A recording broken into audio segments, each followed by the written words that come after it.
வணக்கம். நம்ம காங்கை தொகுதி மக்களே, நான் சத்யவர்ஷா இந்திய அரசியல் அமைப்பு ஆலோசகராக பணியாற்றி வருகின்றேன். அனைத்திந்திய அண்ணா திராவிட முன்னேற்றக் கழகம் தான் ஆட்சி அமைக்கப் போகிறது என்பது தமிழ்நாடு முழுவதுமே ஒவ்வொரு மாவட்ட ரீதியாக, தொகுதி ரீதியாக மக்களுடைய ஆரவாரமான கூட்டம் பிரதிபலித்து கொண்டிருக்கிறது. வரப்போகிற ஆட்சி அமைப்பு அனைத்திந்திய அண்ணா திராவிட முன்னேற்றக் கழகம் தான். நடந்த அநீதிக்கு தீர்வு எட்டப்படும் என்று ஒவ்வொரு மக்களுமே வாக்களிப்பதற்காக காத்து கொண்டிருக்கின்றார்கள்.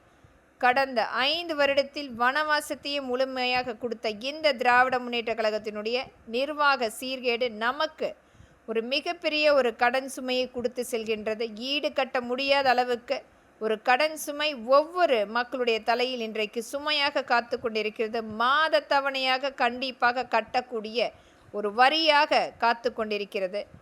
அனைத்துமே ஈடுகட்ட வேண்டும், அதற்குரிய வருமானத்தை ஈட்ட வேண்டும் என்றால் அனைத்து இந்திய அண்ணா திராவிட முன்னேற்ற கழகம் ஆட்சி அமைந்தால் மட்டுமே இதற்குரிய தீர்வு எட்டப்படும். இன்றைக்கு கடந்த 5 வருடத்தில் குழந்தைகளுக்கும் பெண்களுக்கும் நடந்த அநீதி என்பது ஈடுகட்ட முடியாத இழப்பு. ஒவ்வொரு இடத்திலுமே குழந்தைகளையும் பெண்களையும் அச்சுறுத்தக்கூடிய சூழ்நிலை. ஒரு 18,000 குழந்தைகள் கற்பழிக்கப்பட்டு 35,000 பெண்கள் கற்பழிக்கப்பட்டு வழக்குகள் மட்டுமே பதிவு செய்திருக்கின்றார்கள். அது வெறும் வழக்காக, கண் துடைப்புக்காக, குற்றவாளிகளுக்கு சாதகமாக பாதிக்கப்பட்ட குழந்தைகளுக்கும் பெண்களுக்கும் எதிராக அந்த முதல் தகவல் அறிக்கை முழுமையாக மறுபரிசீலனை எடுக்கப்படும். இன்னும் எத்தனை வழக்குகள் இந்த காவல் அதிகாரிகளால் விரட்டப்பட்டு அச்சுறுத்தப்பட்ட அனைத்துமே முழுமையாக அதற்குரிய தீர்வு அனைத்து இந்திய அண்ணா திராவிட முன்னேற்ற கழகம் ஆட்சி அமைந்தால் மட்டுமே அதற்குரிய அனைத்துமே முழுமைப்படுத்த முடியும். அண்ணா பல்கலைக்கழகத்தில் நடந்த அந்த மாணவிக்கு நடந்த வன்கொடுமைக்கு காரணம் உதயநிதி தான் என்று தெரிந்தால் கூட இந்த அரசாங்கமும் காவல்துறையும் ஊடகங்களும் அரசியல் அமைப்புகளும் மௌனம் காத்து கொண்டிருக்கின்றார்கள். ஆளுகின்ற அரசாங்கமே இன்றைக்கு பெண்களை அச்சுறுத்தக்கூடிய, சீரழிக்கக்கூடிய ஒரு மிகப்பெரிய வன்கொடுமை, ஒரு தப்பான எடுத்துக்காட்டாக ஒரு மிகப்பெரிய நிகழ்வு.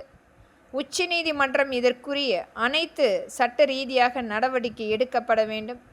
ஒவ்வொரு இடத்திலுமே நம்மளுடைய வளமுள்ள மாவட்டங்களை கைப்பற்ற வேண்டும் என்று செய்து கொண்டிருக்கும் இந்த திராவிட முன்னேற்ற கழகத்தினுடைய மிகப்பெரிய வன்மம் ஒவ்வொரு இடத்திலுமே ஆக்கிரமை செய்து விவசாய நிலங்களை கைப்பற்றுவது, தொழிற்சாலைகளை கைப்பற்றுவது, தரிசு நிலங்களை கைப்பற்றுவது, பினாமி நிறுவனங்களாக மாற்றிக்கொண்டிருக்கிறது. தமிழ்நாட்டையே இன்றைக்கு இவர்களுடைய கட்டுப்பாட்டில் எடுப்பதற்குரிய மிகப்பெரிய அளவில் அதற்குரிய வேலைகளும் நடந்து கொண்டிருக்கிறது. அனைத்து மக்களுக்குமே இன்றைக்கு வஞ்சித்து செல்கின்ற இந்த நிர்வாக சீர்கேடான ஆட்சி திராவிட முன்னேற்ற கழகத்தினுடைய விளம்பர மாடல் நமக்கு தேவை என்று மக்கள் தீர்மானிக்கப்பட வேண்டும்.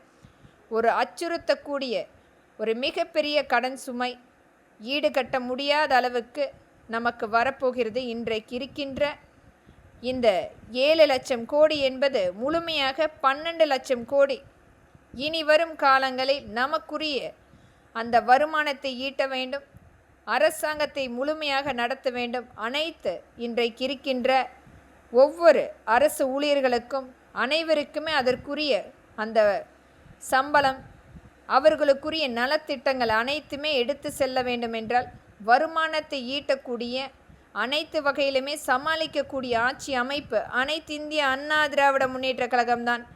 இன்றைக்கு மத்திய அரசுடைய நேரடியாக நமக்குரிய திட்டங்களை கண்டிப்பாக பெற்று நம்மளுக்குரிய மக்களுடைய வாய்ப்புகளை உருவாக்க முடியும். ஆனால் இன்றைக்கு எதற்கெடுத்தாலும் இந்த திராவிட முன்னேற்ற கழகம் ஒன்றிய அரசு என்று சொல்லி மத்திய அரசை வஞ்சித்து கொண்டிருக்கிறது.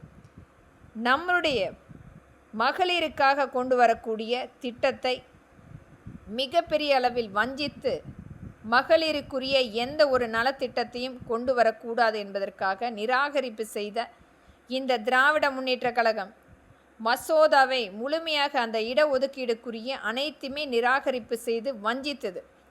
இனி வரும் காலங்களில் இந்த திராவிட முன்னேற்ற கழகத்தினுடைய ஆட்சி அமைப்பு இருக்கக்கூடாது என்பதற்குரிய உங்களுடைய வாக்கு அனைத்து இந்திய அண்ணா திராவிட முன்னேற்ற கழகத்தின் இரட்டை இலைக்கு வாக்களிக்கப்பட வேண்டும்.